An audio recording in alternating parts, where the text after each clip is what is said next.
Bueno, vamos a ver un poquito de qué trata esta transformación educativa que a todos los padres nos tiene bastante preocupados, a todos los ciudadanos en Paraguay.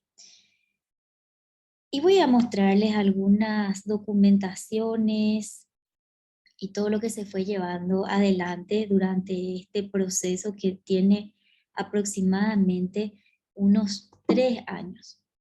¿Cómo inicia este un ratito? Ahí. ¿Cómo inicia este proceso de transformación educativa de manera oficial? Y lo hace a través de un decreto del Poder Ejecutivo que crea el Comité Estratégico de Transformación Educativa. Eso fue en el año 2019, es el decreto 1083. Este comité viene a erigirse como la principal autoridad en materia de transformación educativa o de este proceso de transformación. Una de las personas que había sido designada en este comité, ustedes recordarán quizás, fue el señor Luis Vareiro, el periodista, que había renunciado posteriormente, pero él estaba por parte de la sociedad civil. ¿Quiénes integran hoy este comité estratégico? 4 instancias del Poder Ejecutivo: el Ministerio de Hacienda, el Ministerio de Educación, la Secretaría Técnica de Planificación y la Unidad de Gestión de la Presidencia de la República. Y también representantes de la sociedad civil. Hoy están, además bueno, está la Sociedad Paraguaya de Pediatría, también está el representante de la Iglesia Católica, de la Iglesia Evangélica y representantes de padres. ¿Cuál fue el primer error que se cometió cuando este proceso inició? Que no se le tuvo en cuenta a los padres, porque este comité no integró a ningún representante de padres. Recientemente, en el mes de junio, fue incorporado un representante que es el ingeniero Miguel Ortigosa, habiendo transcurrido aproximadamente 3 años de todo este proceso. ¿Mm? Bueno, vamos a avanzar un poquito. Esta es la primera reunión que se llevó a cabo con este comité estratégico. Estaba todavía el ministro de Hacienda anterior, el ministro de Educación, y allí pueden ver a representantes de la sociedad civil, de otros ministerios también. Bueno, ¿quiénes intervinieron durante todo este proceso, estos 3 años, desde que empezó digamos, el proceso de consulta en transformación educativa? Bueno, este es un documento que se obtuvo a través de un pedido de información pública, en donde está detallado todo cómo esto se llevó adelante, quiénes participaron. Bueno, vamos a leer primero del lado izquierdo qué dice este documento acerca de lo que es la transformación educativa. Dice: la formulación del Plan Nacional de Transformación Educativa con su respectiva hoja de ruta se encuentra en etapa de diseño. Este documento será el marco de la política educativa paraguaya para los próximos años. Y está siendo elaborado, por el equipo del MEC con el apoyo de especialistas nacionales e internacionales, utilizando como insumo una amplia consulta realizada con diversos sectores de la ciudadanía paraguaya entre los años 2019 y 2022, con la participación de más de 600.000 personas. Bien, del lado derecho pueden ver un cuadro en donde está el diseño del Plan Nacional de Transformación Educativa por fases. ¿Mm? Bueno, ustedes verán que está allí el producto que dice marco conceptual temático, insumos para la visión compartida en la educación, de la educación, diagnóstico de la educación, sistematización de la consulta digital, sistematización, mesas de trabajo, sectorial y territorial. ¿Mm? Y en la siguiente columna, donde dice responsable de la redacción, están, porque son dos, la Universidad Columbia de Estados Unidos y la Universidad Pontificia Católica de Chile, y también especialistas nacionales. Es decir, para todo este proceso fueron contratadas dos universidades extranjeras con sus respectivos especialistas. Y todos ellos participaron en estos productos que están allí, empezando por el marco conceptual, la visión, el diagnóstico, sistematización de la consulta, de las mesas, es decir, ellos estuvieron a cargo de todo lo que hoy nosotros conocemos como el producto de la transformación educativa. Si ven, el primer cuadro grande va hasta diciembre del 2021. En la parte de abajo, donde dice fase de formulación, en donde está el producto, en la primera columna figura el primer acuerdo para la transformación educativa. Ahí también estuvieron encargados la Universidad de Columbia, la Universidad de Chile y los especialistas nacionales. Y luego el siguiente, que es el diseño del Plan Nacional de Transformación Educativa y la hoja de ruta, está actualmente como encargado el Instituto de Desarrollo, que son especialistas nacionales. Es decir, la Universidad de Columbia y la de Chile estuvieron hasta enero de este año. Ellos fueron los responsables de todo lo que surgió hasta entonces. Bien,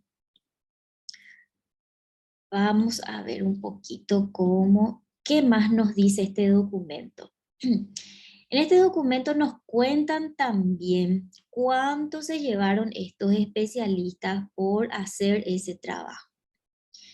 En el caso de los especialistas de la Universidad Columbia, el primero que está enmarcado en rojo del lado izquierdo, ellos se llevaron 3.457 millones, un poquito más que eso. Y eran 1, 2, 3, 4, 5, 6 personas. Y podemos ver abajo el siguiente, que es la Universidad de Chile. Eran más personas y ellos se llevaron 1.890, un poco más de 1.890 millones por todo ese trabajo que ellos estuvieron haciendo, hasta lo que es el primer acuerdo. Y luego vemos a los otros encargados, está la coordinadora general, la señora Rocío Robledo, María Liz Palacios, Marian Pelli, Martínez, Bernardita Starr, y ahí figura cuánto es lo que ellos perciben por el trabajo que están haciendo. En el último podemos ver al señor José Molinas, que es el encargado del Instituto Desarrollo, quien hoy está encargado del confeccionar el Plan Nacional de Transformación Educativa. Y también ellos se llevan 840 millones por ese trabajo. Bueno, a ver un poquito más. Esto para que sepan que quienes realizaron este trabajo hasta el mes de enero de este año al menos, fueron universidades extranjeras, y tengo que decir que comparten algo en común estas universidades o estos especialistas, que son de tinte progresista. ¿Qué quiere decir esto? que son personas, que son profesionales que están a favor de las ideas progresistas como el aborto, la ideología de género, el matrimonio igualitario, etc. Y todos sabemos que cuando se confeccionan documentos, los especialistas lo van a hacer conforme a la cosmovisión que tienen, conforme a las ideas que tienen. Entonces, es muy difícil de que este proceso de transformación educativa, todos los documentos, el marco conceptual, el análisis que se haya hecho, sea parte de esa cosmovisión que tienen estas personas. Por eso es que tenemos componentes ideológicos dentro de estos documentos, porque estas personas responden a esas ideas. Bueno, y aquí podemos ver, esto fue en julio del 2019, cuando el Ejecutivo estaba, o sigue estando en realidad, en conversación con el señor Jeffrey Sachs. ¿Quién es Jeffrey Sachs? Bueno, él es el director académico precisamente de la Universidad Columbia de Estados Unidos. Él estaba, digamos, a cargo de este equipo técnico que yo les mostré en la otra lámina, que son unas 6 personas aproximadamente.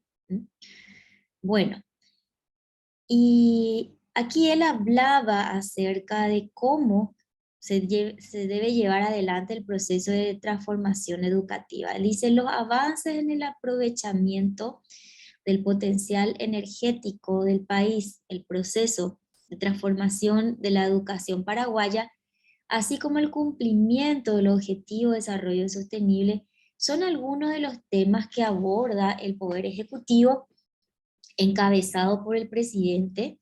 En la reunión, el economista estadounidense Jeffrey Sachs en Palacio de Gobierno. A través de su cuenta oficial en Twitter, el presidente expresó que nuestro gobierno apunta al aprovechamiento de nuestro potencial energético, una transformación eficiente de la educación y el cumplimiento de los ODS para mejorar la calidad de vida de la gente. Agradezco el apoyo de nuestro asesor Jeffrey Sachs. Bueno, ¿quién es Jeffrey Sachs? Y Jeffrey Sachs es un economista muy conocido a nivel mundial, asesor de las Naciones Unidas durante por lo menos los últimos 15 años. Él es el arquitecto de los objetivos del milenio que preceden a los objetivos de desarrollo sostenible. Y además, él es el principal defensor mundial del control demográfico. Jeffrey Sachs pidió encarecidamente que se legalizara el aborto como modo rentable de eliminar hijos indeseados cuando fracasa la anticoncepción en su libro de 2008 titulado en español Economía para un planeta abarrotado. Él define el aborto como opción de menor riesgo y menor costo que traer una vida humana al mundo. Él fue el principal arquitecto del Objetivo de Desarrollo del Milenio, como ya les anticipé, y ha sido la mano derecha del secretario general de las Naciones Unidas en materia de desarrollo durante gran parte de los últimos 15 años. Durante la implementación del Objetivo de Desarrollo del Milenio, imploró incesantemente que los países incluyeran la salud sexual y reproductiva y los derechos reproductivos en el plan. Estos términos son el eufemismo del aborto. Eso para quienes no estén familiarizados con estos términos. Todo lo que tenga que ver con anticoncepción y aborto. Bueno, aquí lo podemos ver al señor Jeffrey Sachs entrelazando las manos con el señor George Soros y con el señor Ban Ki-moon, que fue el anterior secretario de las Naciones Unidas. Y de hecho él es amigo desde 1994 del señor George Soros. Ellos habían montado una oficina juntos y de hecho trabajan de alguna manera juntos, ¿sí? El señor George Soros también llegó a financiar un proyecto, un programa de Jeffrey Sachs sobre aldeas sustentables. Bueno, hoy el señor Jeffrey Sachs es el asesor ad honorem del actual gobierno, no solamente en materia educativa, como pudieron ver que su equipo técnico es el que estuvo involucrado desde un inicio en este proceso, sino que también en temas energéticos, porque él es, aquí no está la lámina, pero él también es el encargado de la renegociación del Tratado de Itaipú. ¿Mm? Bueno, aquí lo pueden ver también. Este señor que sale aquí en la imagen es Alejandro Adler. Él es el coordinador del equipo técnico del señor Jeffrey. ¿Mm? Bueno, y también aquí está, perdón, la imagen de la noticia donde señala que él es el encargado de la renegociación del Tratado de Itaipú, ¿sí? Bueno, aquí pueden ver los objetivos de desarrollo sustentable, los 17, donde sus títulos son muy buenos, por cierto, ¿sí?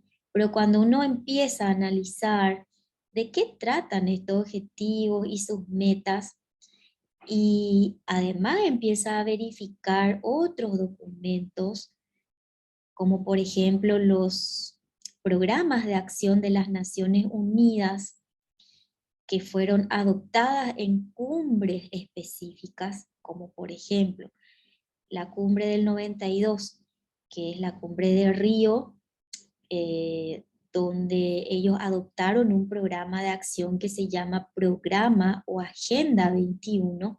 Ustedes pueden verificar de qué trata.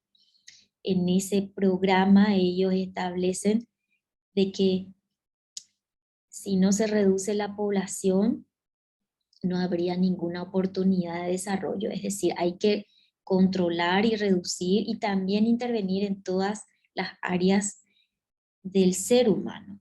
En el 94 se desarrolla la cumbre sobre población en el Cairo. Ellos también adoptaron un plan de acción en ese entonces. En el 95 se adopta en Beijing, en la cumbre sobre la mujer, se adopta de manera oficial lo que hoy nosotros conocemos como enfoque de género, ¿sí?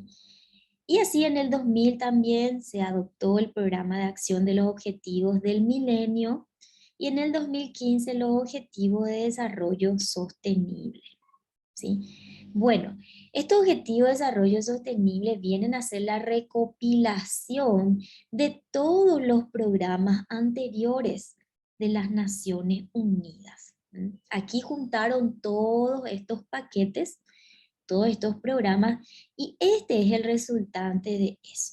Aquí pueden ver en el objetivo 4, educación de calidad, por ejemplo, en donde cuando ustedes despliegan entre sus objetivos y metas, se van a encontrar con que, vamos a ver si tenemos aquí más adelante, acá.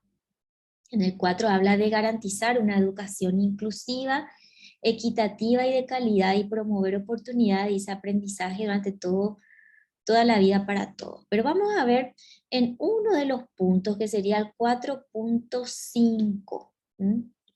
Dice, de aquí al 2030, eliminar las disparidades de género en la educación y asegurar el acceso igualitario a todos los niveles, etcétera, etcétera.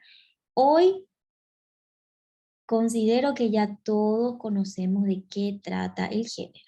El género no es igual a sexo. El género es una construcción social de la identidad completamente independiente al sexo, porque uno puede tener un sexo, pero sin embargo tener un género que puede cambiar inclusive cada momento. Hoy existen tantos géneros como posibles seres humanos, así como alguna vez cuando estábamos en una conferencia de una feminista y le hicimos la consulta, ¿cuántos géneros realmente existen? Y la respuesta fue, existen tantos géneros como seres humanos, porque cada ser humano puede autopercibirse con un género.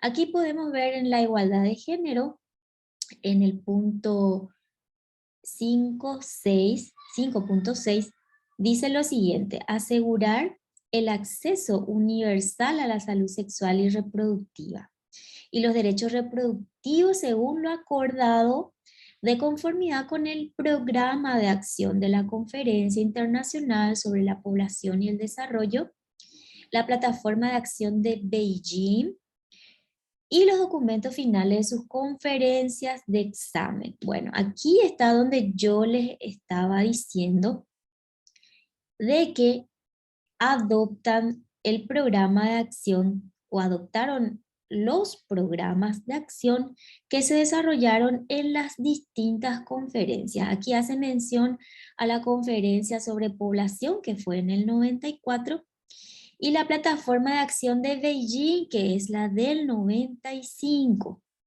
que es donde se adoptó de manera oficial el enfoque de género en las Naciones Unidas, ¿sí?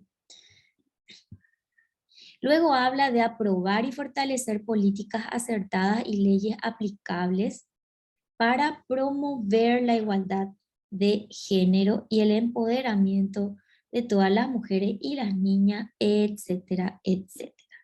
Bueno, también podemos ver en el 4.7 de lo que es educación de calidad, dice lo siguiente: de aquí al 2030 asegurar que todos los alumnos adquieran los conocimientos teóricos y prácticos necesarios para promover el desarrollo sostenible, entre otras cosas mediante la educación para el desarrollo sostenible y los estilos de vida sostenibles, los derechos humanos, la igualdad de género, la promoción de una cultura de paz y no violencia, etcétera, etcétera. Habla también en el 4.A, construir y adecuar instalaciones educativas que tengan en cuenta las necesidades de los niños y las personas con discapacidad y las diferencias de género, etcétera. No, aquí no habla de sexo. El sexo queda completamente invisibilizado en este tema, ¿sí? Ya no tiene ninguna importancia. Bueno, pero finalmente, ¿qué es la transformación educativa según lo que dicen el propio texto de lo que es? Dice que es el proceso por el cual se pretende el cambio de paradigma en el modelo educativo en Paraguay. ¿Mm? Esta transformación educativa incorpora tres ejes transversales que atentan contra la patria potestad y la formación armónica e integral de los niños y adolescentes. ¿Y cuáles son estos tres ejes transversales? El enfoque de derechos, el enfoque de interculturalidad y el enfoque de inclusión. Pero ¿de dónde provienen estos enfoques?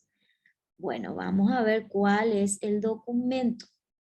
Esto que ven aquí es el Plan Nacional de Desarrollo Paraguay 2030, que tiene más de 200 páginas. Y en la página 73 establece cuáles son los ejes transversales de la transformación educativa. Pero, ¿qué es lo que es el Plan Nacional de Desarrollo Paraguay 2030? Este plan es el plan madre de todas las políticas públicas a nivel país. ¿Mm? Pero ¿qué hace este Plan Nacional de Desarrollo? El Plan Nacional de Desarrollo es la ejecución de la Agenda 2030 en las políticas públicas de Paraguay. ¿Mm? Porque ustedes se preguntarán, cuando estábamos viendo sobre la Agenda 2030, ¿cómo es que finalmente la agenda se ejecuta en nuestro país? Bueno, aquí yo les estoy mostrando el documento por el cual se ejecuta. Este es el instrumento. Bueno, y este instrumento en su página 73 establece estos ejes transversales. Es decir, si hoy la transformación educativa tiene estos ejes, es porque el Plan Nacional de Desarrollo le impone estos ejes transversales. ¿Mm? Bueno, pero vamos a ver qué significan enfoques transversales para entender el alcance que tienen estos ejes o estos enfoques.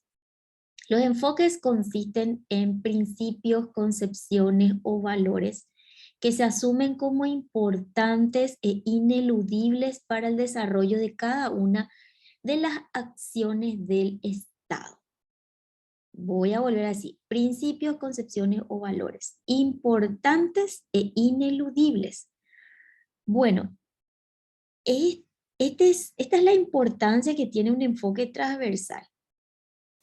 Ahora bien, necesitamos comprender qué significan estos enfoques, ya que son tan importantes en el desarrollo de cada una de las acciones del Estado. Y vamos a ver qué significa el enfoque de derechos. Bueno, tengo que señalar que estas son concepciones que están construidas internacionalmente. ¿M?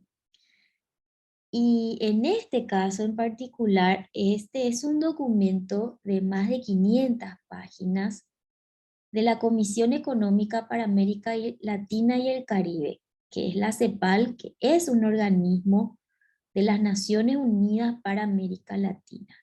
Este documento desarrolla ampliamente todo lo que es el enfoque de derechos aplicado a nivel de políticas públicas. Y no solamente con relación a los niños y adolescentes, sino inclusive con los adultos, es decir, desde los 0 hasta por lo menos los 60 años. Pero vamos a fijarnos en la página 86, que es allí donde dice lo que a nosotros como padres nos interesa acerca del enfoque de derechos. Dice, en tercer lugar, el avance del enfoque de derechos ha permitido que los niños y niñas dejen de ser percibidos como una categoría pasiva dependiente de la familia, pasando a ser considerados sujetos de derechos, ante los cuales el Estado y no la familia es el garante último. Esto quiere decir que el Estado se posiciona como principal responsable de los niños, desplazando a los padres en el ejercicio legítimo de la patria potestad. Pero esto atenta contra lo que dice la Constitución Nacional en el artículo 54, donde dice: la familia, la sociedad y el Estado tienen la obligación de garantizar al niño su desarrollo armónico e integral. Siempre la familia es el principal garante. Cuando incorporan un enfoque que posiciona al Estado en primer lugar, estamos hablando de que es un lineamiento absolutamente inconstitucional. Y esto no solamente, está instalado en la transformación educativa, sino que, como ya les mostré, está en el propio Plan Nacional de Desarrollo Paraguay 2030. Y ese plan sirve para que todos los ministerios ejecuten sus políticas a nivel país. El Ministerio de la Niñez, el de Educación, el de Salud, el de la Mujer, Hacienda, etcétera, etcétera. Bueno, y aquí pueden ver, esta es la misma página, la página 86, y en la parte de abajo, en lo que sería la referencia al pie, ellos hacen o señalan al Fondo de las Naciones Unidas para la Infancia, que es UNICEF, como la fuente del concepto del enfoque de derechos. Es decir, esto proviene de la construcción conceptual que se hizo desde las instancias internacionales.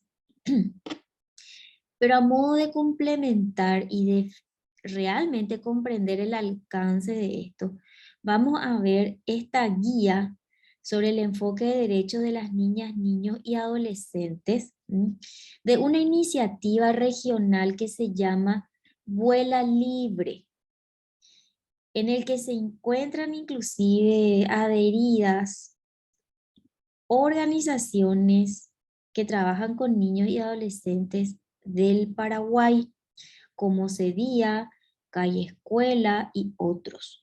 Del lado derecho dice lo siguiente: aplicar el enfoque de los derechos de la niñez en el trabajo de promoción y defensa de los derechos de las niñas, niños y adolescentes significa, lo que está enmarcado en rojo vamos a leer: reconocer al gobierno como principal garante de los derechos de la niñez y de la adolescencia. Aquí ustedes pueden percatarse que ni siquiera ya es el Estado el principal garante, sino el gobierno de turno.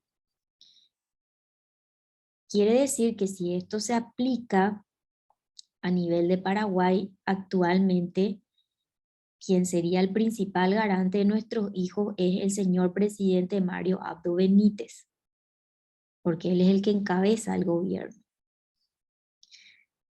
Y de esta manera desplaza a los padres como principales garantes.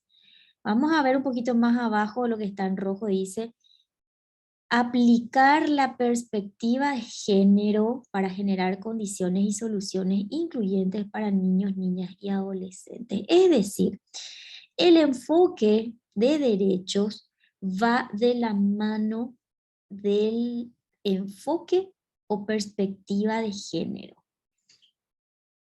Es su hermana. Y si aplica uno, directamente se aplica lo otro. Bueno, vamos.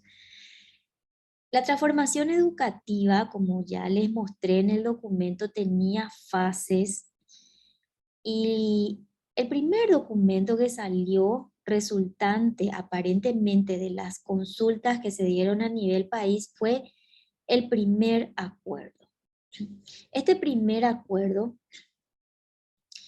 ahí pueden ver en el cuadro de la derecha, lo que está marcado en rojo, tenía el enfoque de derechos. De hecho, sigue teniendo hasta hoy. Y todos los ejes transversales están presentes, y quiero que recuerden que eso es una imposición del propio Plan Nacional de Desarrollo Paraguay 2030. Pero además tenía, a ver un poquito, lo que está en círculo del lado izquierdo, donde dice comunidad de aprendizaje.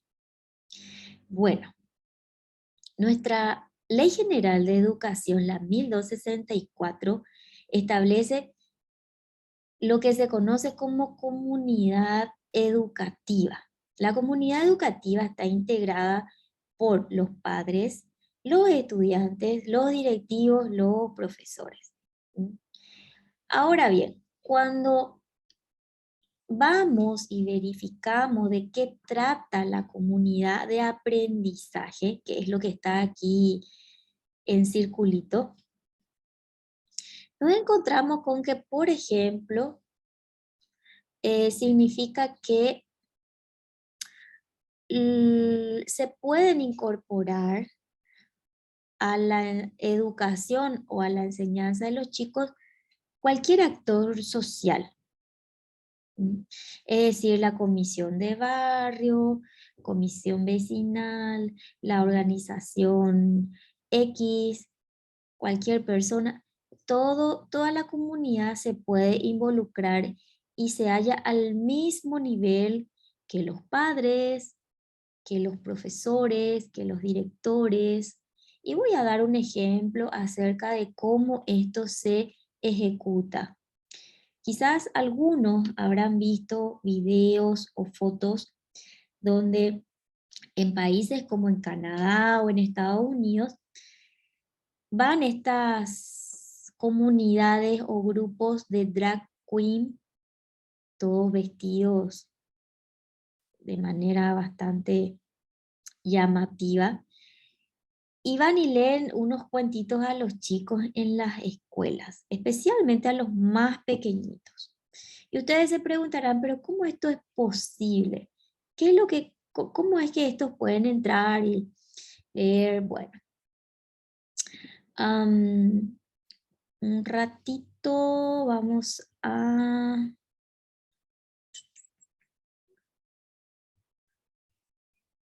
Un ratito. Voy a salir de la presentación para volver a entrar y que se pueda ver bien.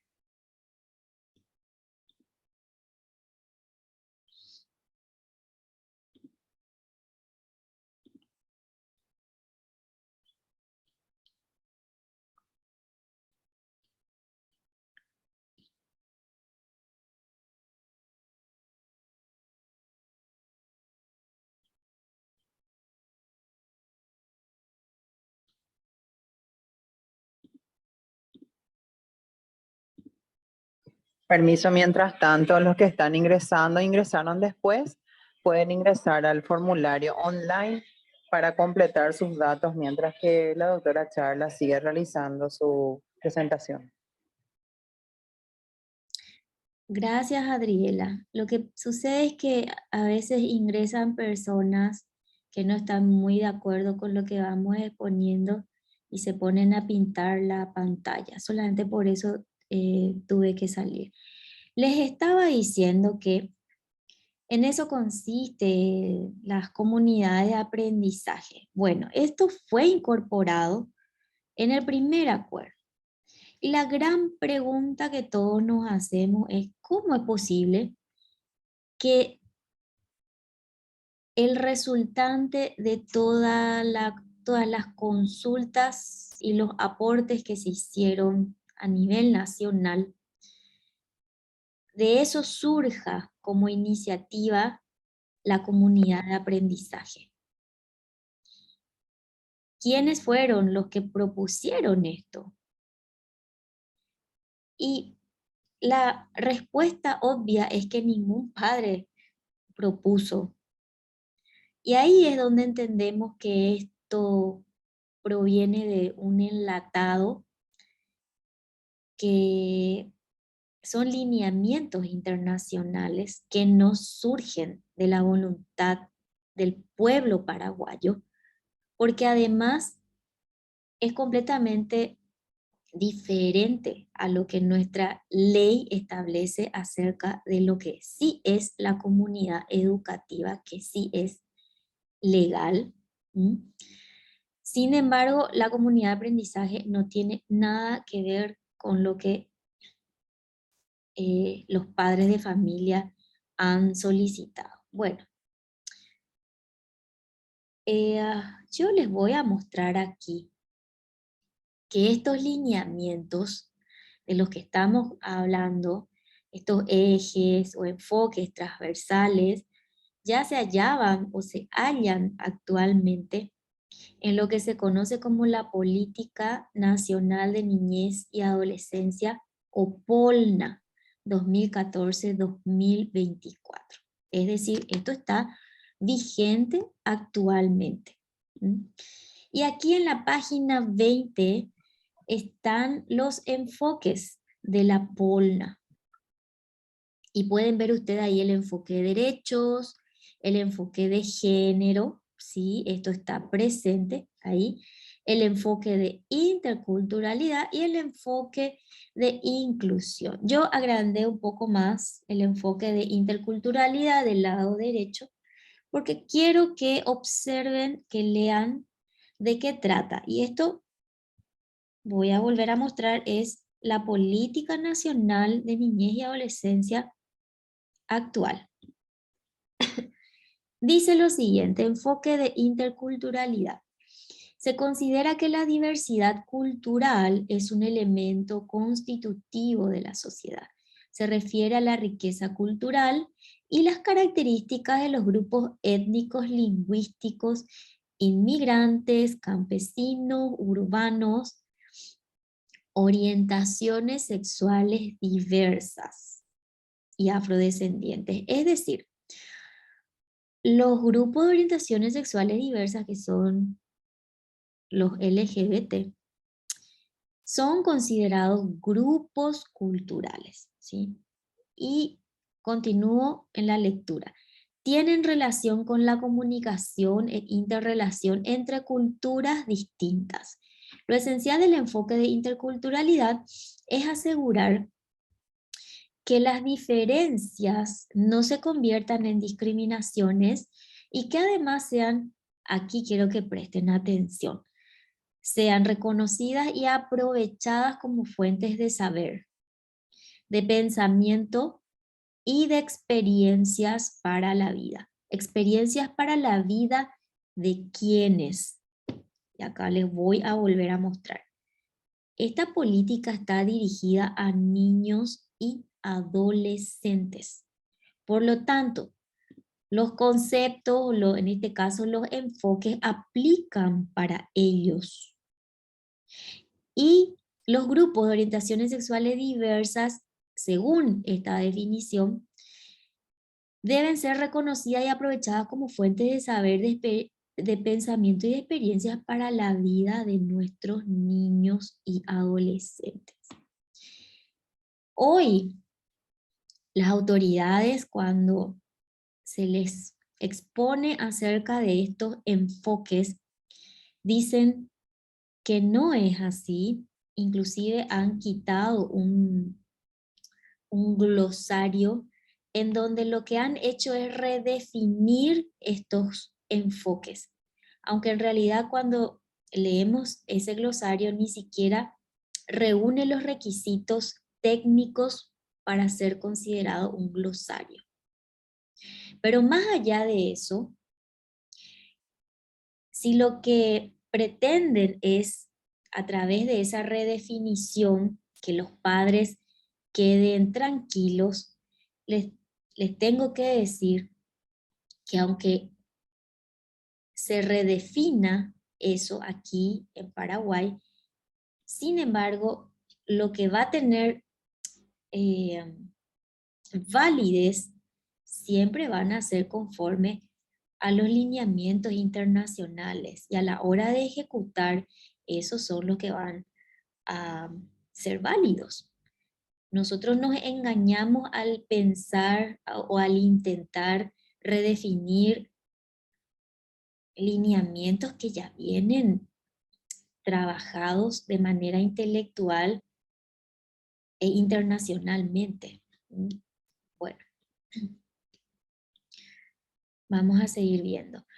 A modo de ejemplo, para que ustedes vean que esto ya se ha incorporado en otros planes anteriores a la transformación educativa, aquí les muestro lo que fue el Plan Nacional de Niñez y Adolescencia del 2020-2024. Este es el plan que se había dado de baja debido a que precisamente tenía todos estos elementos, ¿sí? Y aquí les muestro en esta página lo que decía acerca del Estado paraguayo. El Estado paraguayo, de acuerdo a este diseño, se compromete a ejercer la hegemonía y el liderazgo en la atención integral de la infancia y la adolescencia, entendido en el sentido de principal garante del bienestar de la infancia y adolescencia.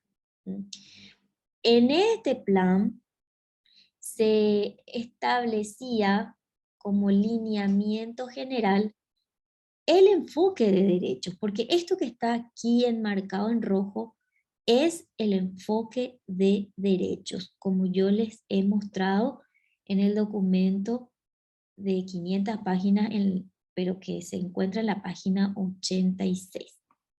Pero vamos a ver qué más tenía este plan.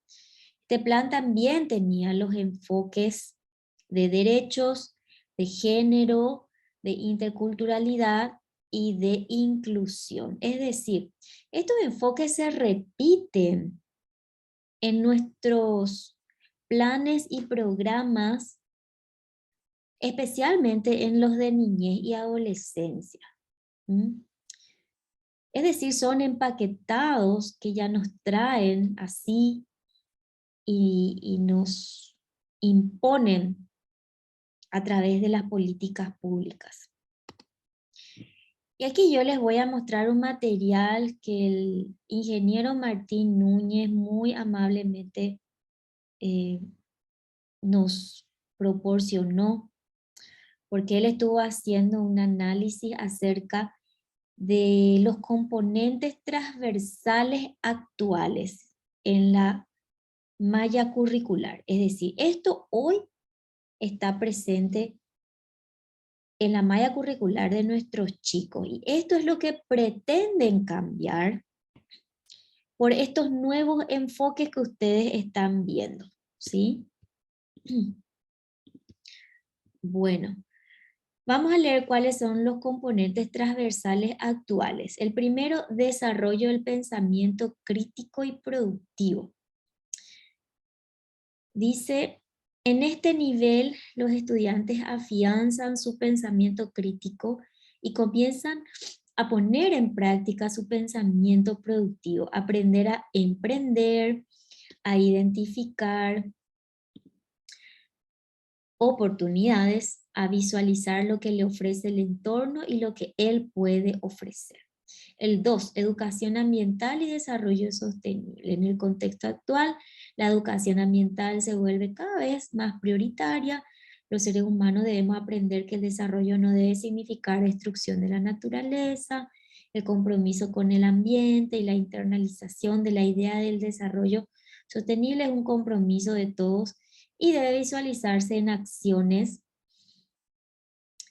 cotidianas en las instituciones educativas. Bueno, este enfoque o este componente transversal tiene que ver con la cuestión del cambio climático, pero bueno, vamos a pensar que es bueno el preservar nuestro medio ambiente, etc.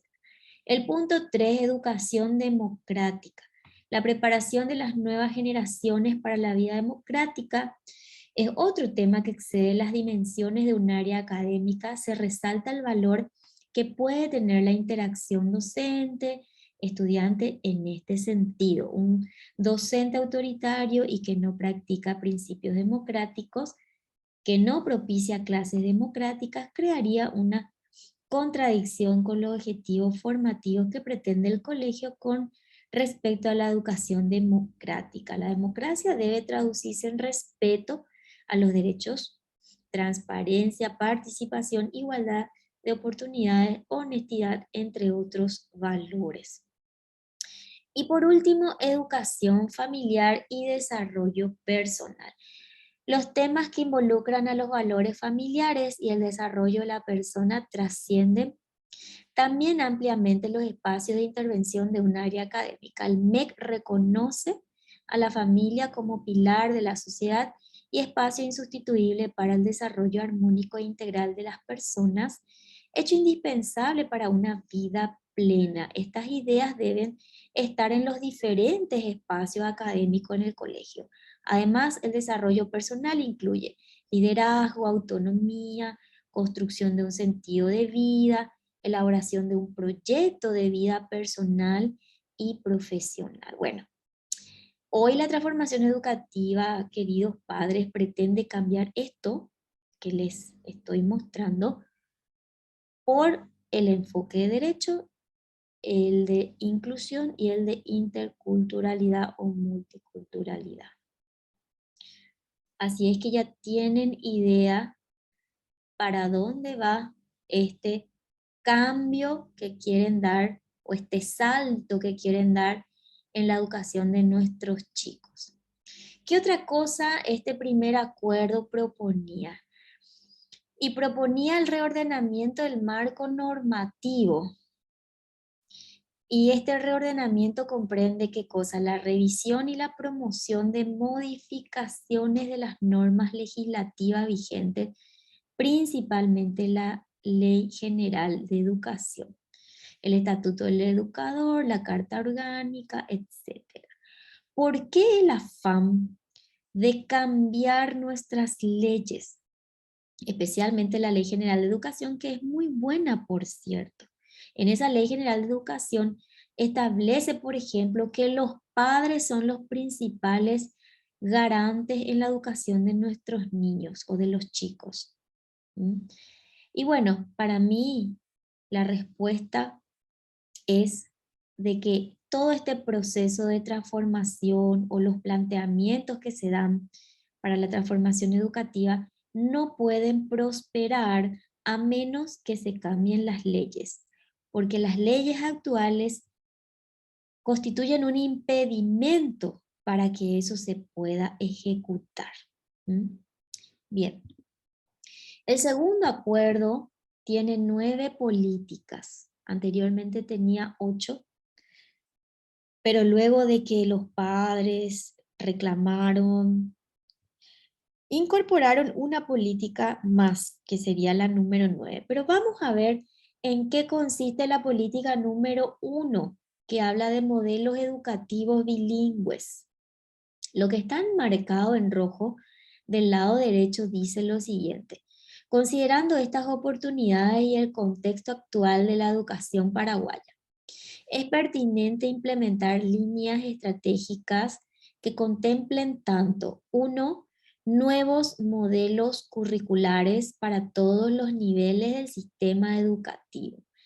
Esto quiero que por favor lo tengan presente porque voy a mostrarles en dónde esto se conecta con la ley 6659, que es el de la donación de la Unión Europea, ¿sí?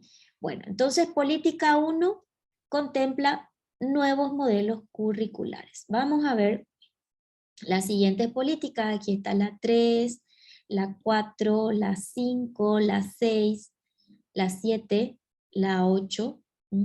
Dicho sea de paso, la 8, que habla de financiamiento educativo sostenible, básicamente lo que dice es que se va a necesitar de mucha financiación para llevar adelante todo este proceso de cambio educativo. Y por las declaraciones del propio ministro de Educación en medios de prensa, él señaló que no se sabe cómo se va a financiar todos estos cambios que se están proponiendo, porque es mucho el dinero que se necesita. Perdón, voy a salir otra vez. Un ratito. Ahí está.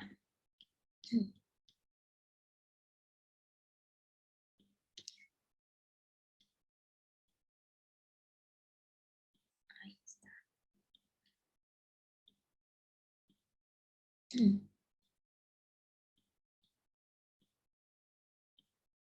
Nuevamente, es mucho el dinero que se necesita para llevar a cabo todo este cambio y básicamente las maneras de financiar estos cambios serían o elevando la, los impuestos o prestando dinero de los organismos o de las instancias internacionales. ¿Mm? Bueno, aquí está y esa parte de lo último que les mencioné de las instancias internacionales, después les voy a mostrar algunas cuestiones más adelante. Esta es la política número 9, que fue la incorporada precisamente a raíz de las solicitudes de los padres. Pero quiero que presten atención aquí, que esta política antepone a la sociedad nuevamente antes que a la familia. El enfoque de derecho lo que hacía era poner al Estado, pero en esta política eh, antepusieron a la sociedad. Es decir, en este segundo acuerdo, en el que ya ¿Por qué no eliminar. escucho nada?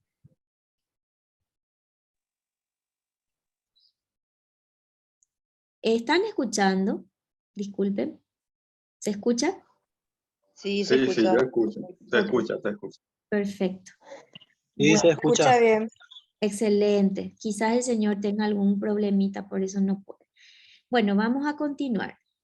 En este segundo acuerdo, resulta que eliminaron la figura de la comunidad de aprendizaje debido a que el padre Montero hizo la denuncia abierta, él explicó de qué trataba, entonces pues se eliminó. Pero sin embargo, en esta política 9, ustedes pueden ver que nuevamente anteponen a la sociedad. Y esto vendría a ser como que, si bien eliminaron la figura de la comunidad de aprendizaje, que incorporaba a los actores sociales en el sistema educativo, esta política nuevamente hace de que los actores sociales se vuelvan a incorporar, aunque no lo digan de manera estricta con lo que sería la comunidad de aprendizaje. Pero finalmente la idea es la misma. ¿M? Y yo les debo decir que esto no es un error, porque en la transformación educativa o todo este proceso tiene a profesionales de derecho que conocen la Constitución y las leyes, o al menos deberían conocer, y estos errores no se podrían dar, a menos que sean de manera intencional, ¿verdad? Bueno, luego ha salido en estos últimos tiempos un borrador, aunque ya no es un borrador, ya es un documento aparentemente de 250 páginas, aunque miembros del comité estratégico señalaron de que en realidad tendría quizás 400 páginas. Bueno, recientemente el ministro de Educación hace unos días emitió una resolución donde él disponía que bueno, pues que toda la documentación sobre transformación educativa debía ser socializada, y también disponía que se establezca un método para que sean recopiladas todas las sugerencias o los aportes a nivel país, ¿verdad? Bueno, esa resolución, la primera que sale con ese carácter, digamos, ¿no? Bueno, pero voy a hacer aquí una pausa porque vamos a ver de qué trata esta famosa ley, porque hoy ya es famosa, la 6659/20, que es del Convenio de Cooperación Económica de la Unión Europea, de los 86 millones de euros. Bueno, el, esta, bueno, este convenio de, de, sí, de colaboración de la Unión Europea lo impulsó, lo llevó adelante el Poder Ejecutivo, porque de hecho fue el Ejecutivo el que remitió el proyecto al Congreso para que sea estudiado por ambas cámaras. Bueno, estos 86 millones se dividieron en dos partes. Voy a buscar un poquito la lámina que tendría que estar aquí. Acá está. Para que vean cómo se dividió. Los 86 se dividieron en dos partes, 48 millones de euros están destinados para el sistema de protección social Vamos, así se llama, que abarca la vida de todo ciudadano, de toda persona que habita el Paraguay, desde los 0 hasta los 60 años, y aplica el enfoque de derechos desde los 0 años. Les voy a mostrar un poquito más adelante acerca de esto. Y los 38 millones de euros para el sector educativo. Y como pueden ver ahí, lo ven en el título de esta publicación, dice: Paraguay recibió 86 millones de euros por parte de la Unión Europea, fondos que contribuirán con la transformación educativa y el sistema de protección social. Vamos a ver un poquito más sobre este. Bueno, aquí está. Esta es la ley 6659/20, que pasó por el Congreso, por ambas cámaras y fue aprobada, sancionada y promulgada por el Poder Ejecutivo.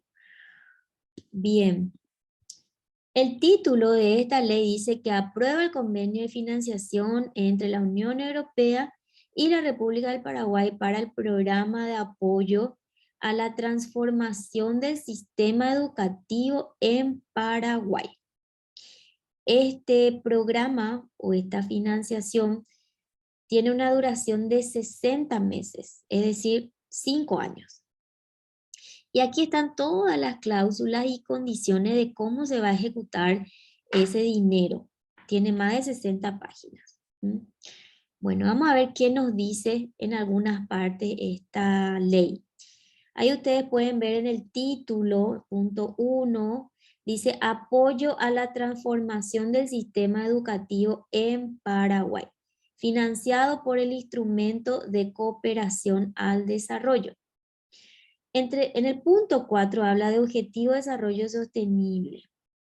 Y ahí pueden ver ODS 4, ODS 5, que yo ya les estuve mostrando de qué trata. Y luego abajo, donde dice importes, en el punto 6, habla de costo total estimado 38 y un poco más de millones.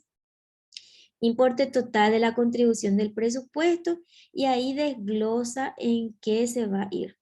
Vamos a ver un poquito. Dice 21 millones para apoyo presupuestario, 17 para ayuda complementaria, que se divide en 9.600 para 3 componentes temáticos, 3.600 para prestación de servicios, 1.500 para participación de la sociedad civil y veeduría. Ahí donde dice participación de la sociedad civil es para entregarle dinero a las ONGs para impulsar estos temas. Luego 400 para evaluación, auditoría, verificación de gastos, y 1.900 para contingencias. La acción está cofinanciada por posibles beneficiarios de subvenciones por un importe indicativo de 166. Bien. Del lado derecho, en marcadores como objetivo político general, en el tercer punto habla de la igualdad de género y empoderamiento de las mujeres, etcétera, etcétera. Bien. Aquí pueden ver en este resumen, habla de la Agenda 2030 y también habla de contribuir a apoyar la transformación del sistema educativo.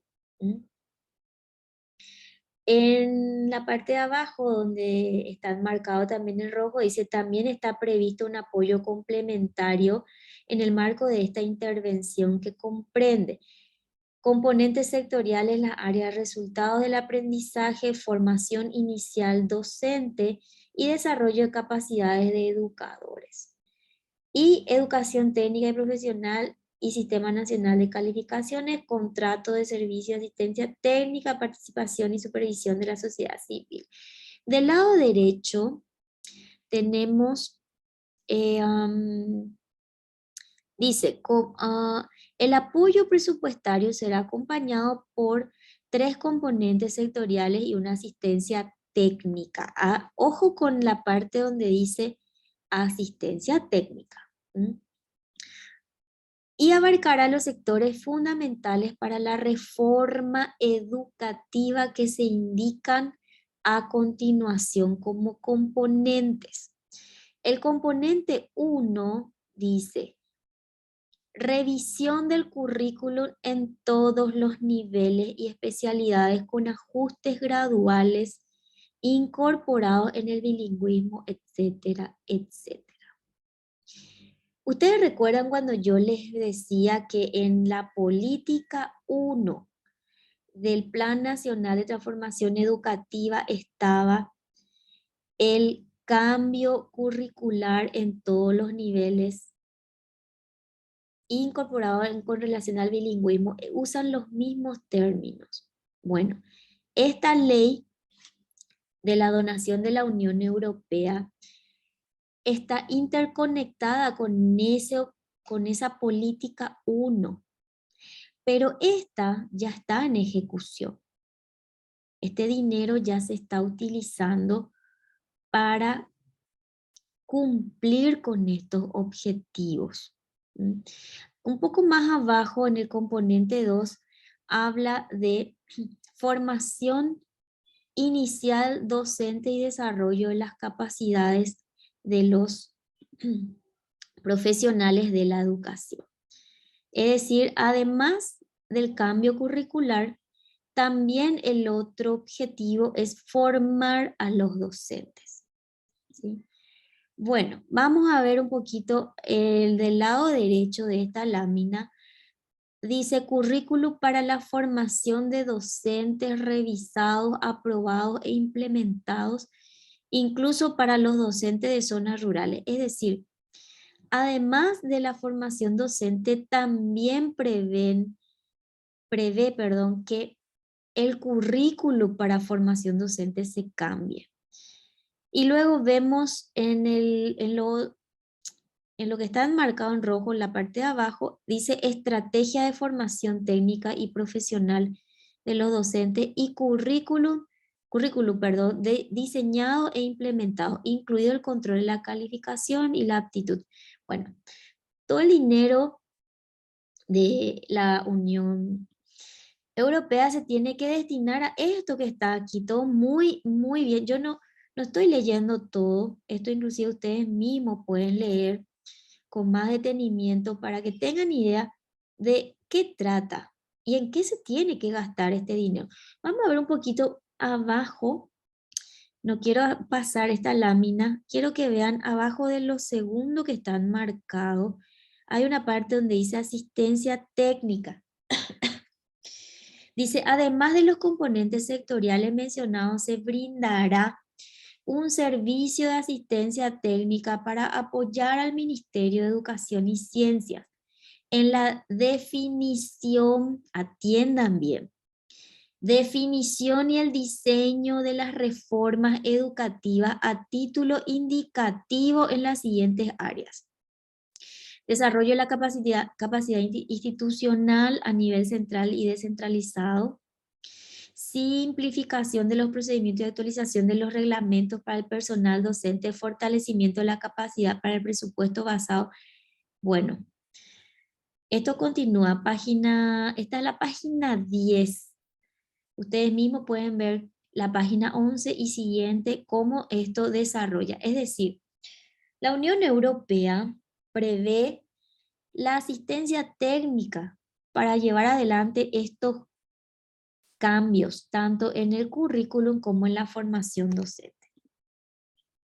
Y aquí en esta página 12, ustedes pueden ver que en el segundo párrafo, perdón, habla del enfoque basado en los derechos. Y nuevamente tenemos que recordar de qué trata cuando hablan de enfoque de derechos. Recordemos que estos son lineamientos internacionales. ¿Mm? Por lo tanto, lo que va a prevalecer siempre va a ser lo que realmente es conforme a los lineamientos que están diseñados. Pero vamos a ver un poquito más abajo del enfoque de derechos. Ahí se puede ver igualdad de género. ¿Mm? Y bueno, ya sabemos de qué trata el tema de género, así es que no hace falta ni mencionar tanto. A ver, un poquito del lado derecho habla de la contribución de los objetivos de desarrollo sostenible, ¿sí? Y bueno, esto ustedes lo pueden ver sin ningún problema con más detenimiento. Esta es una publicación que se dio a raíz de la discusión que se dio en el Congreso, perdón, cuando esta ley iba a ser sancionada o aprobada. Porque sí se dio una discusión, porque nuestros legisladores sabían de qué condicionamientos traía este convenio de cooperación económica. Y vamos a escucharle a uno de los senadores que expuso muy bien acerca de lo que traía este paquetito, porque además él fue ministro de Educación y tuvo que lidiar con los organismos internacionales. Y bueno, aquí vamos a escuchar sobre su experiencia. Gracias, presidente. Cortito nomás, porque escuché recién por unanimidad. Yo quiero dejar constancia de mi disidencia, ¿verdad? Por dos motivos, ¿verdad? El primero es porque este es un viejo sistema de regalarnos plata y meternos su agenda, ¿verdad? Estos son convenios que vienen atados, cerrados, y nadie puede dudar de las aparentes intenciones, pero después cuando se aterriza, y me pasó estando en el MEC, empezamos con esa vieja y inacabable discusión sobre el género y las políticas de género. Y yo sé que suena primitivo, pero quiero nomás que los paraguayos nos pongamos de acuerdo antes, ¿verdad? Y solamente quiero contar una anécdota, ¿verdad? A riesgo de ser tratado de gorila o pensado de primitivo o Pedro Picapiedra. Yo viajé a la UNESCO, me senté con ellos y le dije: nosotros estamos muy agradecidos con todas las donaciones no reembolsables, pero quiero que me digan cuántos géneros hay reconocidos por la UNESCO. Y una señora muy atentamente y muy seriamente me dijo: más de 162. Y le dije: pero entonces, haciéndome el bobo que a veces me sale bien, le dije: pero entonces género no es sexo, ¿verdad? Es un tema diferente. Sí, claro, el género es una construcción social, es el papel que la sociedad le asigna a la mujer. Y bueno, ustedes como yo saben que esa discusión es interminable, se mezcla filosofía, se mezcla fe, se mezcla creencia. Yo respeto todas ellas, pero sí lo que me picha un poco es que justo en este momento la Unión Europea acaba de rechazar la firma del acuerdo entre el Mercosur y la Unión Europea, protegiendo a sus productores, y la excusa es la política deforestadora de Bolsonaro. Pero pagamos todo, hagamos bien los trabajos. Yo soy muy generoso y se van acá, viene el regalito y adentro va nuestra forma de pensar, de creer y de sentir, que yo respeto, pero quiero que los paraguayos discutamos. Como no es responsable, ¿quién se puede oponer? A caballos regalados no se le miran los dientes, decimos en el campo. Pero en el fondo es una discusión no acabada entre paraguayos. No quiero yo abrir el debate, solo quiero dejar constancia de mi posición, porque me pasó en el MEC. Porque a mí también, yo también recibí un proyecto y después tuve que redirigirlo para hacer escuelas de alta formación en el interior del país para oportunidades, que es la igualdad que a mí me gusta hablar, igualdad de oportunidades, o como diría mi amiga Blanca, la equidad. Pero este es un tema que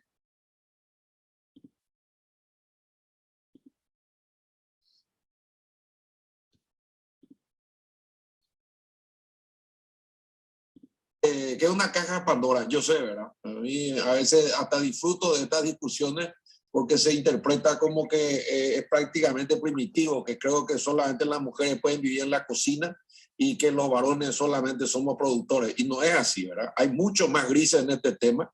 Es una agenda mucho más amplia, es una discusión mucho más profunda. Pero yo no quiero costar mi voto aprobando plata regalada cuando en el mismo momento nos están rechazando por subsidiar sus productores con una excusa que puede o no ser real, pero que todos sabemos que son ineficientes, que aprovechan nuestras tierras y que nos hablan ahora de no talar ni un solo yuyo, ¿verdad? Cuando que ellos reventaron todos sus bosques, ¿verdad? Nosotros estamos haciendo reforestación y ellos reventaron sus bosques para ser industriales. Pues esta es una historia que no va a acabar nunca. Modelos de producción, ideologías de por medio, posiciones encontradas.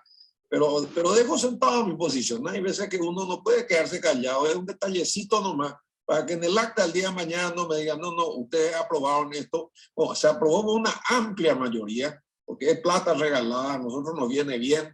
Pero sepan ustedes que cuando llegue el momento de la ejecución, van a pasar unos técnicos muy preparados, muy calificados, que tienen muy clara la película y con la cual se puede discutir. Y termino con una anécdota.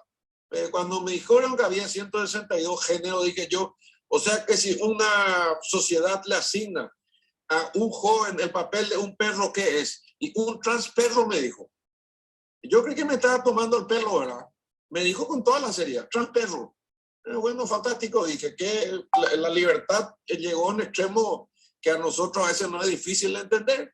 Pero yo le pido, por favor, que ustedes definan qué es género para Naciones Unidas y entonces, y si es un árbol, y trans árbol, trans vegetal, era. Y así fuimos llegando a, después terminamos un chiste, tomando cerveza, haciéndonos bromas.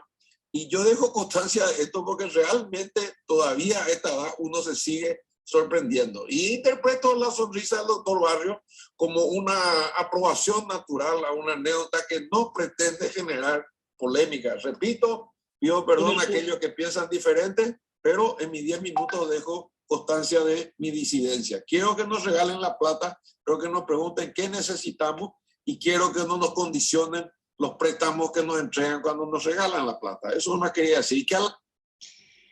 Bueno, aquí el senador explicó bastante bien. Esta discusión se dio en la Cámara de Senadores, es decir, sabían bastante bien cuando estaban aprobando que lo estaban haciendo bajo estas condiciones. ¿Mm? Así es que bueno, ustedes sacarán sus propias conclusiones. Gracias. Este es un dato expuesto por el propio Ministerio de Educación, de que unos 40.000 docentes van a pasar a estado jubilatorio hasta el 2030. ¿Y quiénes son estos docentes? Y son los docentes de la vieja escuela, los que fueron formados en principios, en valores, los docentes conservadores. ¿Mm? Y esto lo sabe muy bien la Unión Europea, porque ellos ya están trabajando con la generación de relevo. Los docentes que van a tomar el lugar de estos que se van a jubilar. Y aquí ustedes pueden ver esta información, ya es del 2019, donde dice MEC iniciará diseño de plan maestro para formación docente a partir de septiembre. ¿Con qué? Con la cooperación técnica de la Unión Europea. ¿Mm? Aquí pueden ver que la Unión Europea además está trabajando no solamente, esto es de 2018 ya, con niñas, niños, padres, docentes y coordinadores pedagógicos, siendo capacitados, por supuesto, que con los lineamientos internacionales que ellos pregonan. ¿Y qué tipo de pensamientos tiene la Unión Europea? ¿O qué es la prioridad para la Unión Europea? Aquí pueden ver, esta es una publicación de apenas unos días, del 22 de septiembre. Del lado izquierdo dice, los parlamentarios europeos se reunieron con miembros de la sociedad civil, destacaron la importancia del sector en Paraguay, clave para el fortalecimiento de la democracia. Y lo siguiente que se publicó debajo de este tuit Dice, se conversó sobre los desafíos importantes en el país, tales como la desigualdad, la violencia, hacia las mujeres, niñas y grupos LGBT, etc. Esto es importante para la Unión Europea y esto marca la hoja de ruta para ellos. Y aquí podemos ver, porque ustedes recordarán que yo les mencioné de que de los 86 millones de euros, 48 millones estaban destinados para el sistema de protección social Vamos. Pero vamos a ver en qué consiste este sistema de protección que aquí ya les mostré, en cómo se distribuyó. Bueno, esta es la distribución. Este sistema de protección social, que ustedes pueden inclusive acceder en la web sin ningún problema, en PDF, abarca desde los 0 hasta los 60 años. Lo que hace es estratificar, lo que hace es dividir a la población, segmentar a la población por edad y empieza a aplicar políticas por edades. Y aquí ustedes pueden ver la categoría de niños y niñas desde los 0 a 4 años. ¿Y qué dice allí? Yo puse marqué en círculo y marqué en rojo para resaltar. Dice garantizar el desarrollo infantil temprano de 0 a 4 años. Y en la parte de la columna dice garantizar el desarrollo biopsicosocial y la atención integral en salud de las niñas y los niños con enfoques de género, interculturalidad o intercultural y de inclusión. Bueno, es decir, el sistema de protección social Vamos, que está financiado por la Unión Europea, aplica género desde los 0 años y va hasta los 60 años. Yo ya no puse la lámina de las demás edades, pero ustedes lo pueden corroborar sin ningún problema. Sí les muestro el que abarca desde los 0 años. Y esta es una nota que fue remitida por el ministro de Educación en respuesta a la nota que fue presentada por los 3 miembros del Comité Estratégico de Transformación Educativa, que son el representante de la SEP, de la sociedad civil, en el caso de la ASIEP, y el representante de padres. Los 3 habían presentado una nota de 11 páginas en donde señalaban las objeciones y también establecían que no se iban a adherir al Plan Nacional de Transformación Educativa por los vicios que contenía. Esta es la respuesta del señor ministro a esa nota. Y voy a mostrar la parte de la conclusión. Porque en la conclusión dice que todas las acciones llevadas a cabo en el desarrollo del Plan Nacional de Transformación Educativa han sido realizadas en el marco de las disposiciones constitucionales y legales que regulan la materia según se ha señalado. Es decir, pese a las objeciones que presentaron estos miembros, sin embargo, para el ministerio todo se hizo conforme a la ley. Y yo les quiero recordar nomás que uno de los ejes transversales, por ejemplo, que es el enfoque de derechos, de por sí ya es un enfoque inconstitucional y transgrede nuestra normativa constitucional y legal. Sin embargo, aquí señalan de que todo está conforme a la Constitución y las leyes. Eso para que ustedes puedan quitar sus propias conclusiones. Esta es una nota del lado izquierdo que el señor ministro remitió al presidente de la Comisión de Educación, el diputado Sebastián Villarejo, donde le solicitaba una reunión para presentar el anteproyecto de ley del Plan Nacional de Transformación Educativa para el martes 27 a las 10 de la mañana. ¿Mm? De hecho, esto se llevó a cabo, ustedes habrán visto la grabación de lo que fue aquella reunión en donde el señor ministro señaló que los padres de familia somos mentirosos y estamos equivocados y no leemos los documentos y que todo está muy bien, entre otras cosas. Aquí también podemos ver el circular que había enviado el presidente de la Comisión de Educación, precisamente haciendo alusión a que esta reunión tenía como objetivo presentar ya el anteproyecto de ley del Plan Nacional de Transformación Educativa.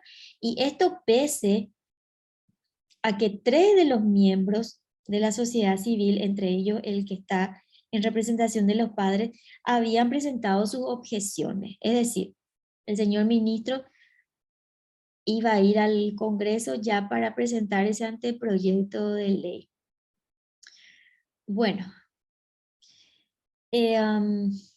esto a modo resumido nada más, porque hay tanta documentación con relación a este Plan Nacional de Transformación Educativa, ya está también el documento final aparentemente que, según la nueva resolución, se debe de socializar masivamente y se debe establecer un mecanismo para recopilar las observaciones y sugerencias.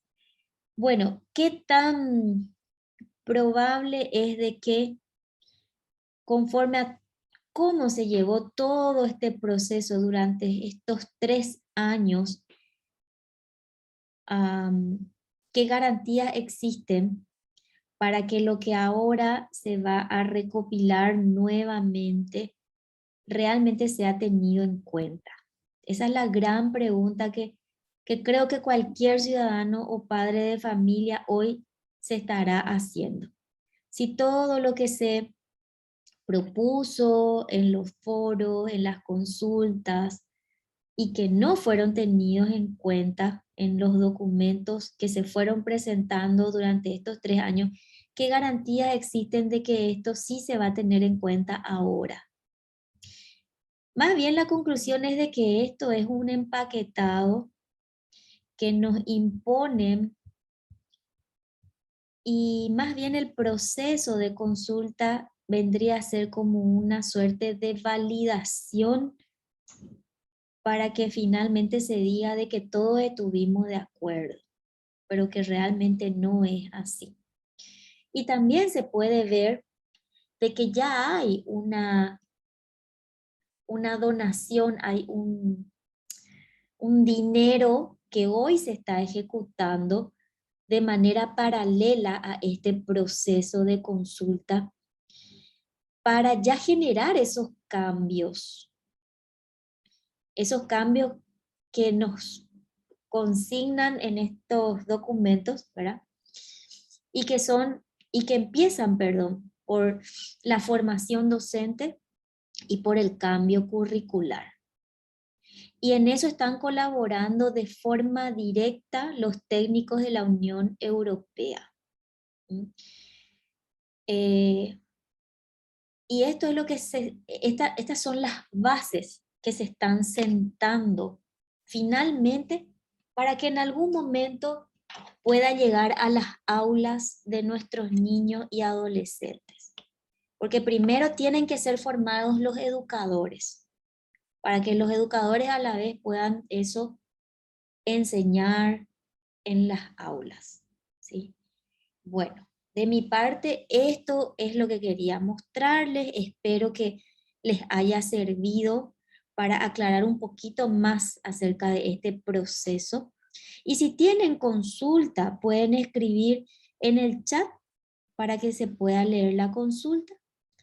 O si prefieren levantar la mano, bueno, solamente les pido que sean precisos y concisos para que podamos responder lo más claramente posible. Muchísimas gracias.